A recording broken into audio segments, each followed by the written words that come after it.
There is an app that the Atlantic says interstate travel within Australia is also severely restricted. There's so many restrictions. So I'm not going to read all this stuff, but I want to highlight this paragraph right here. The government of South Australia, one of the country's 6 states, developed and is now testing an app as Orwellian as any in the free world to enforce its quarantine rules. They're calling it the home-based quarantine app. Again, a leftist newspaper, The Atlantic, saying that, hey, this is super Orwellian. Have we turned a corner yet? It says, people in South Australia will be forced to download an app that combines facial recognition and geolocation. What a combo. The state will text them at random times, the state. Mommy and Daddy State's going to be texting you, baby, and you better be available. They're going to give you 15 minutes. The state will text them at random times, and thereafter, they will have 15 minutes to take a picture of their face in the location where they're supposed to be. Have you heard of this, babe? The state's going to text you, and the time starts ticking. You got 15 seconds, and you got to prove to the state where you are according to your facial recognition and your geolocation, and you got to take a picture verifying where you are. Where is this? Australia. I'm going to read that again because that sounds so freaking crazy. This literally sounds like something you would laugh at on a Comedy Central skit. It's like, yeah, that would never happen here. I'm sure Americans are going, yeah, it would never happen here. Guys, what did I just read from CNN? They want to take your children. They want to take you. They want to lock you up, lock you away if you don't play their games. It's kind of like being on a playground and you just want to take your ball and go home, and all the kids on the playground decide, nope, that ain't going to happen. And they tackle you, take your ball, steal all the stuff out of your pockets, maybe take all your clothes and just leave you for dead. That's the state. That's what the state's doing.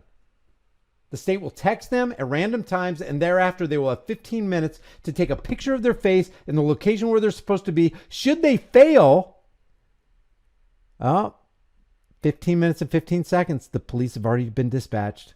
Should they fail, the local police department will be sent to follow up in person. Quote, we don't tell them how often or when on a random basis they have to reply within 15 minutes, Premier Stephen Marshall explained. I think every South Australian should feel pretty proud that we're the national pilot for the home-based quarantine app. Call it what it is. It's an imprisonment app. Warning tonight to Victorians hesitant about getting vaccinated. As new infections in our third wave climbed past 200, the Premier says anyone who isn't jabbed could be locked out of venues like pubs and restaurants and the big events Melbourne loves. Stephanie Anderson leads tonight's coverage. Big lines for what the Premier's selling as our big ticket to freedom. The vaccination race has well and truly replaced our quest for COVID zero. We will have an economy that operates much more freely and openly for the vaccinated.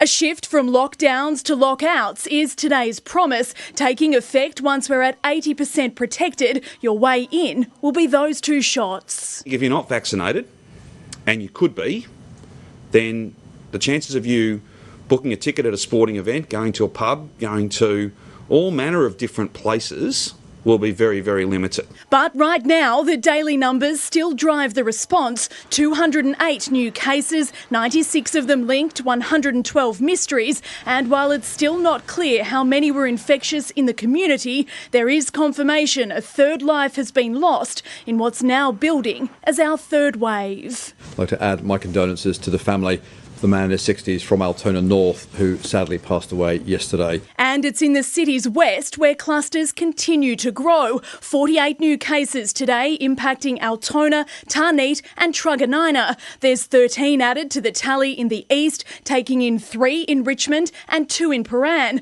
But it's the northern suburbs that have contact tracers working the hardest. 128 new infections, including residents in Craigieburn, Dallas, Roxburgh Park and Broadmeadows, with hundreds coming forward to get tested for the first time. We've had many very powerful conversations with diverse communities over recent days and weeks. We are finding whole households with multiple people who are ill. Employers have been urged to follow COVID-safe plans after 20 of the team tested positive at this Box Hill construction site.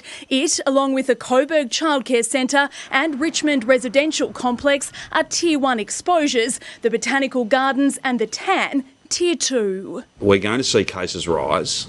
The maths of this is undeniable. And it's that surge that the hospital system is preparing for. A new purpose-built pandemic ward now open and active at the Northern. So we currently have 20 COVID patients on our COVID ward. In total, 64 people are being treated in hospital, 16 are in ICU, 11 rely on a machine to breathe, and the government has tasked virus experts to again crunch the numbers on what's to come. One is a line of growing cases and the other is a line of hospital system capacity, and we have to make sure that those lines don't cross over. At the moment, their hospital system is coping, and they haven't seen any of the stresses that New South Wales have. And as the remote learning stress continues for some, another promise, the back-to-school plan is coming, with ventilation systems to be assessed as part of the effort to salvage Term 4, and a suggestion that fast testing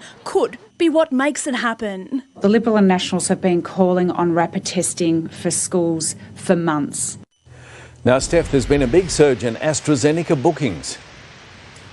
There has, Pete. More than 14,000 were snapped up in just one day, and 10,000 of those were taken by Victorians aged under 40. Now, there's still around 50,000 available AstraZeneca appointments sitting in the system, but the response since that 70% first dose trigger was set on our restrictions being eased any further has been so strong that we're actually looking ahead of schedule. We may meet that before that originally expected September 23 deadline.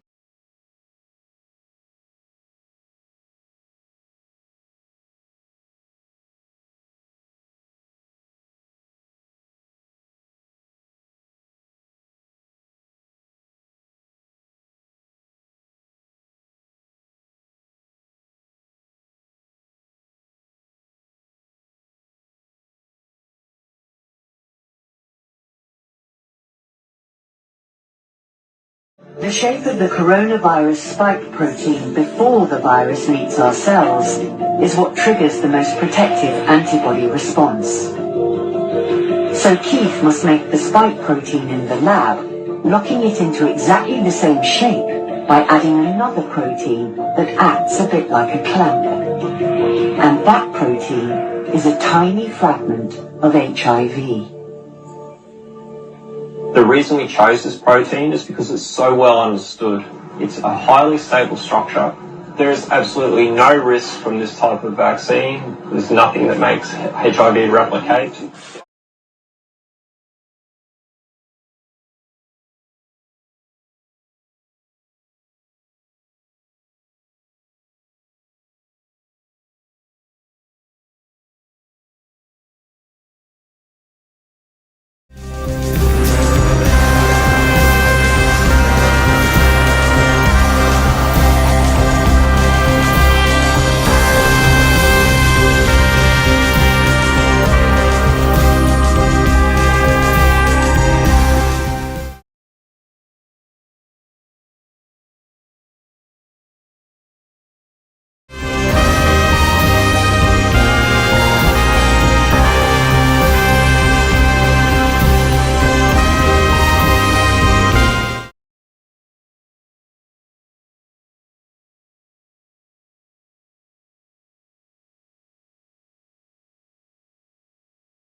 Good work.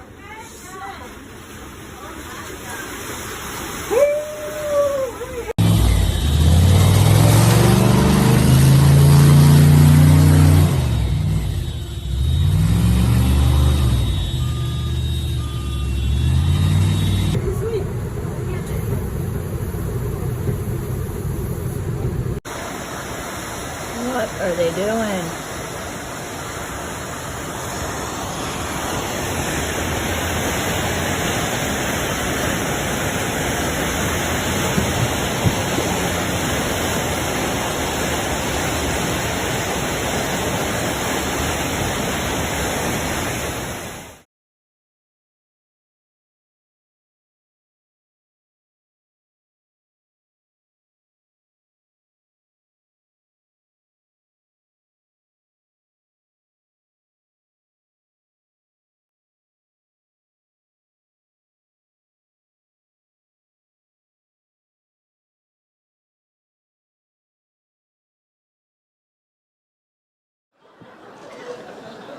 In my first term, we repealed the policy known as Don't Ask, Don't Tell.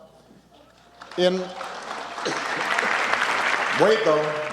my second term, we will replace it with a policy known as It's Raining Men.